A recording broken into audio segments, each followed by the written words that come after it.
Are you committed to moving abroad or simply interested in moving abroad? In this video, I'm going to share with you when I went from being interested to moving to France to being committed to moving to France and how that made such a difference in my progress. Thank you so much for joining me today. If you have already subscribed to my channel, thank you. If you are new here, please consider subscribing and clicking that notification bell so that each time I upload a video about moving abroad, life in France, or finding the confidence and courage to live life on your terms, you'll be notified.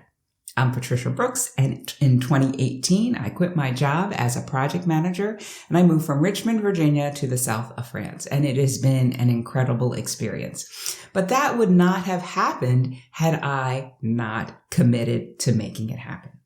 Now, back in 2015, I had set a vision for my life here in France. I wanted to live in a house with red shutters, and I had written this down in a 1-year vision statement in my coach training course.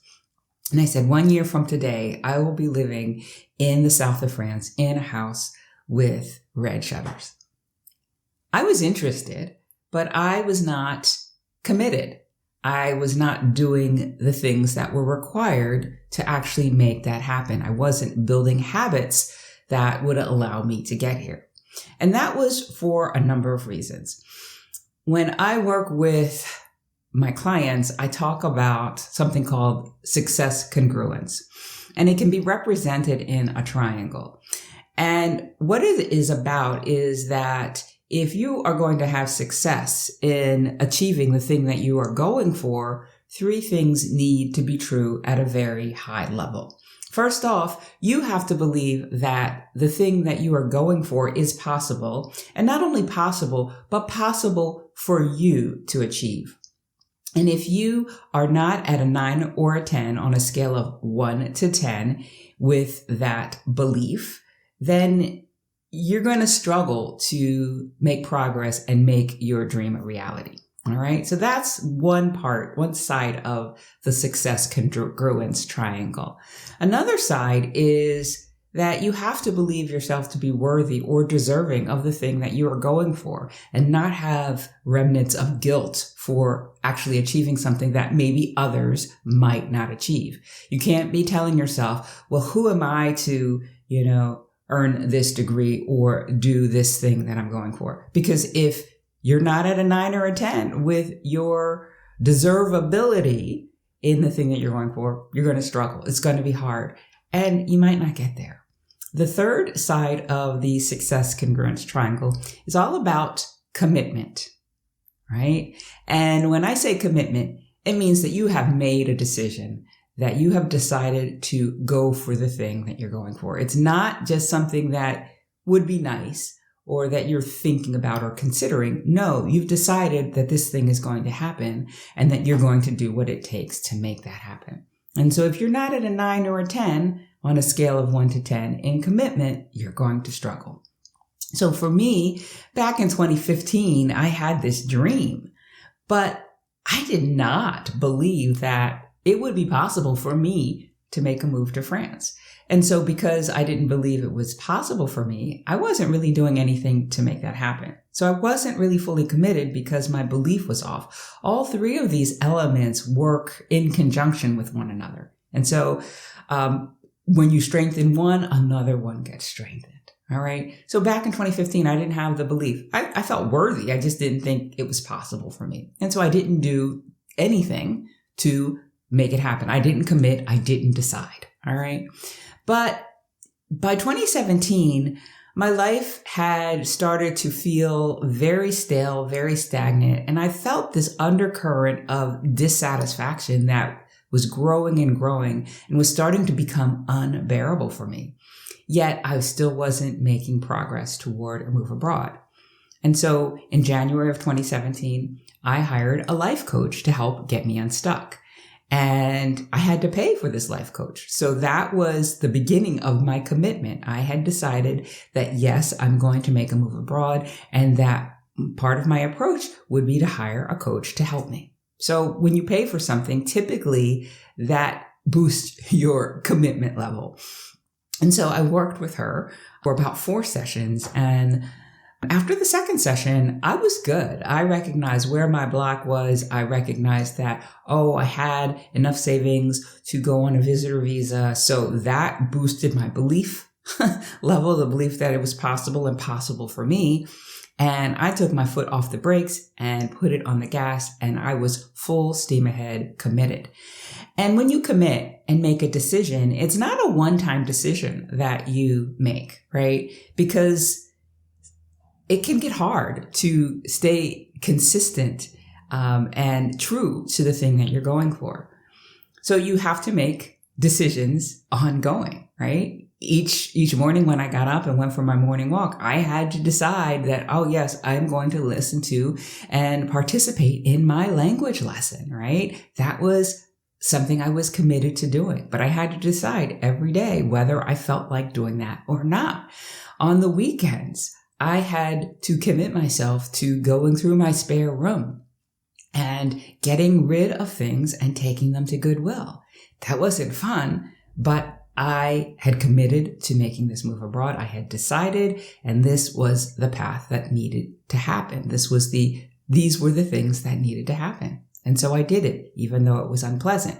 Now, one of the things that really helps you to stay committed is when you make a decision that you've decided to do something that are based on your core values, things that are really meaningful to you, principles that are really meaningful to you, that you can look back at each time you are working toward this thing and it feels hard or feels challenging, right? I'm doing this because this is going to help me experience this, which supports my core values.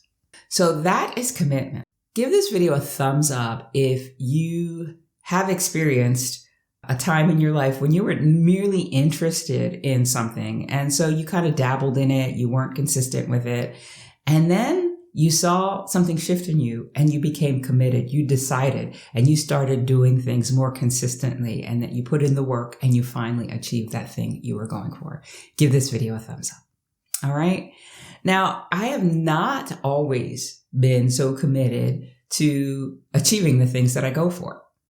And I think a big part of that is because now at age 56, I know a lot more of the things that I want in my life, what I want to experience, things I don't want to experience, what's really important to me.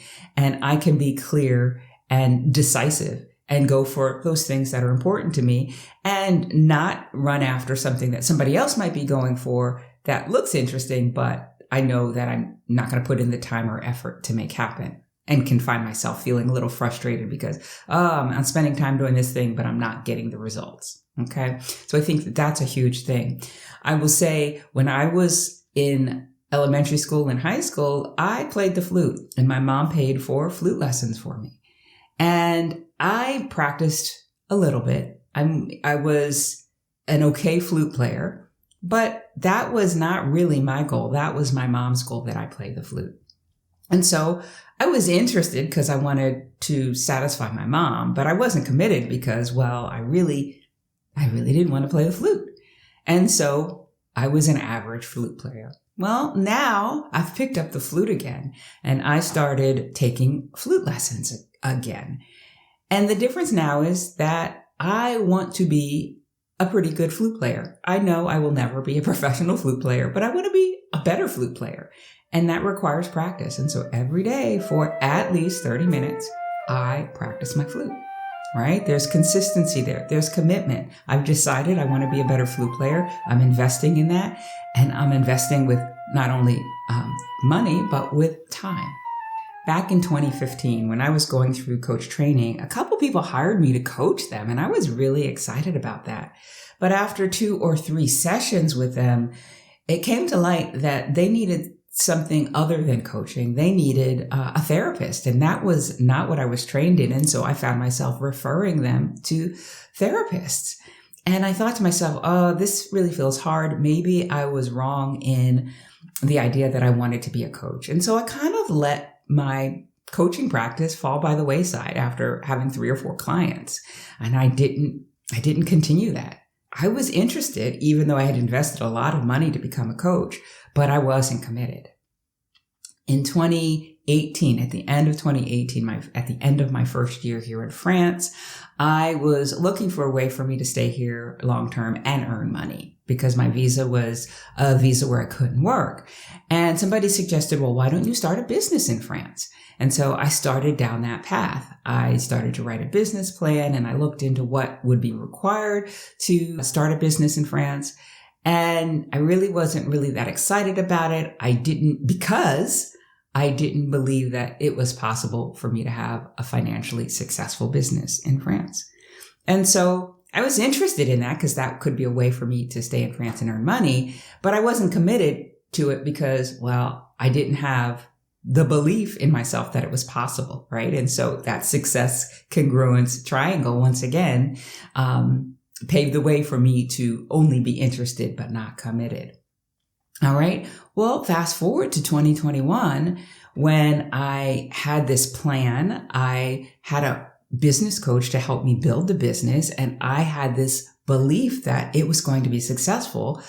Then, and only then, was I committed to the idea of starting a business here in France and getting the Profession Liberale visa, which I did, and it was fairly straightforward.